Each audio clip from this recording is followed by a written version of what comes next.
What is up, guys? We're back at it again with another video, and we're here comparing Nick Walker to Nick Walker. Why not? What better comparison can you make than comparing these guys to themselves? Now, I know I've been making a lot of bodybuilding content. I'm not only going to be doing bodybuilding coverage, I will be attempting to step on stage next year. Since like 7 or 8 years, last time I've been on stage, and I will be doing the whole entire contest coverage of that, my prep, my transformation, my diet, the show that I'm going to pick, all that fun stuff. So that's going to be coming next year. But for now, I love bodybuilding. I love covering it. I love following every single show. So why not talk more about bodybuilding? Now we're going to compare Nick Walker to when he turned pro at the NPC North Americans in 2020 to the Mr. Olympia, placing top 3 in 2022. Now this isn't a pose, but I found 2 high quality photos of him doing the very same thing. Now, you'll kind of notice the waist in 2022 is a bit thicker, but this isn't really a pose. He's walking, he's trying to set his legs where he wants to stand to hit the mandatory poses. So this isn't something that I want to be like, oh, he's better here and better over there. You can tell he's bigger in 2022 for sure. Chest is thicker, bigger legs, arms, shoulders, everything is bigger, right? Now, you will notice in the 2020 version, at least I think so, the lighting was better. You're going to see him hit certain shots where he might look more impressive, but it's lighting. The Olympia lighting was good, but it was not as great as the North Americans in 2020. Now, moving on to the very first pose, the front double bicep. So, first thing I noticed is just size, man. Arms look way more defined. He is more conditioned, although, like I said, the lighting in 2020 looks better. You can actually see the abductors are a bit more separated, but the leg is noticeably bigger. Arms are bigger. His tan is even better in 2022, which the color of your tan does matter. And you can see he's not elongating his abs as much anymore. You can see in 2020, he actually elongated quite a bit to give the illusion of a smaller waist. And it worked to a certain extent. But I actually do prefer this version where he actually crunches down now, because he's a mass monster. He doesn't have the prettiest shape. He doesn't have the prettiest structure. His strength is just pure, rock solid muscle density. It's just size and muscle. I think he should always play to his strengths, which is showcasing all of it, abs included, instead of trying to elongate the abs, trying to appear smaller in the waist. His waist doesn't look bad when he actually hits the shots. And his frame up top is so big. His quads, he's actually added sweep, so you can actually see somewhat of an X frame.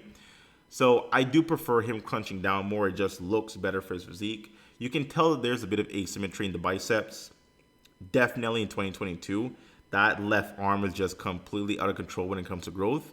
The right arm doesn't appear to have grown much. It has, but not much in comparison to the left bicep, the left arm in general, right?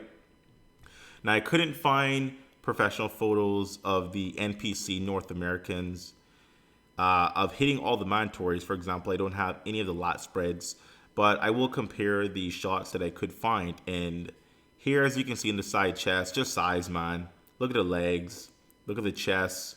Shoulders, arms, everything is bigger. He's massive. He's probably 15, 20 pounds heavier in 2022 versus 2020. I don't know what he specifically weighed. I think he was on stage at the North Americans at about 240. And on Olympia, he was about 258. So almost a full 20 pounds, 18 pounds. But like I said, man, he's bigger. Hamstrings are bigger. Quads are bigger. Everything. Arm, color, everything is better. I do prefer the lighting of the North Americans, which I will keep saying over and over again, because I do think the lighting is more flattering to the cuts. But it's not like his 2020 version is going to beat him just based off of pure lighting. It's not good enough, right? Now, this isn't particularly a pose, and he's actually not hitting it directly, at least in 2022. He's about to go into the back double bicep, but he does have a very clear defined Christmas tree in both years. So he's not lacking lower back at all. He's not lacking anything. No, not like lacking calves or glutes or hamstrings, nothing.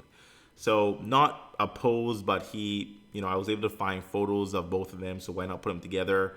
And there's a back double. That's crazy. Now, this is a great example of the lighting in North Americans. I feel like this is a lot more appealing to his traps, to even his Christmas tree area, to his rhomboids.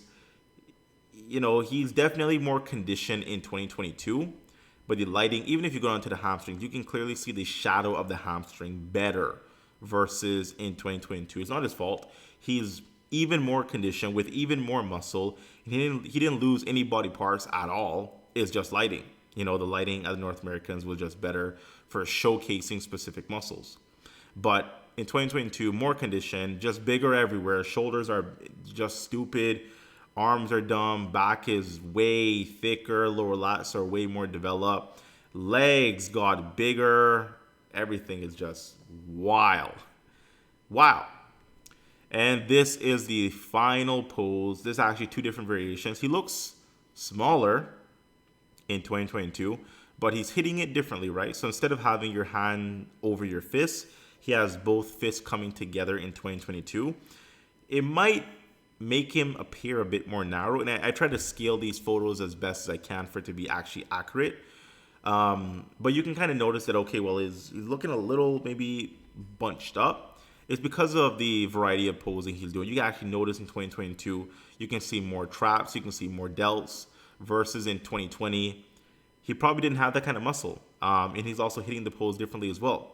Legs are bigger. He still has the varicose veins, and I know people hate the varicose veins, and I get that's his biggest knock. Nick, when you're going to get rid of the varicose veins, he doesn't care about it. It's not affecting his health, and, you know, it's just not something that he cares about, right? I think he should get it corrected just for aesthetic purposes. You know, I don't think it's a knock in his physique when it comes to the judging. Obviously, he's third in the world, so they don't care at all about his varicose veins. But just for the, you know, pleasing look of just the artistry of bodybuilding, right? It would look better, in my opinion. But they're there. It is what it is. Yeah, he's just big. He's massive. Everything is bigger. If I were to add more muscle anywhere, I'll say you can't have two big legs. Like, you can always use more legs. You can always use more chest. You can always use more delts, more back. I mean, you can always use more everything, right? But in order of importance, I think legs. Just bigger legs. Not even legs, just quads, man. He doesn't have what appears to be naturally sweepy quads.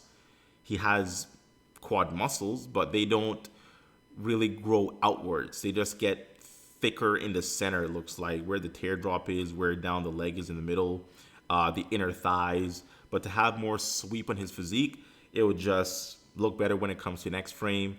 It will look great in the most muscular. It will look overall just incredible with bigger legs. But he's improving. He is qualified for next year, so he can't take the entire year off again like he did this year to grow, gain more size, refine his physique, another year of muscle maturity, and probably come in more condition to maybe crack the top two, maybe win. I think Derek Lunsford and Hadi Chupan is a massive hurdle to overcome for sure. But Nick is right there. He has debuted top 5, second year at Olympia, third.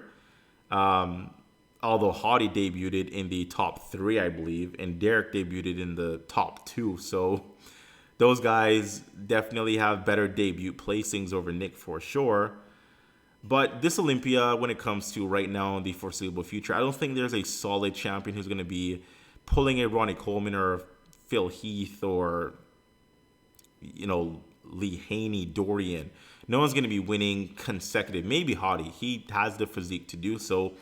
But these guys are all just so incredibly close. They're all so close. I don't really see anyone dominating that bad or that much for quite a while, right? Anyways, guys, quick video. Hope you enjoy the video. Let me know what you think about Nick Walker 2020 versus 2022. And if you enjoy it, like I said, give it a like and subscribe. If you're not subscribed, as of yet, guys. So quick video. I'll see you next time. Bye-bye.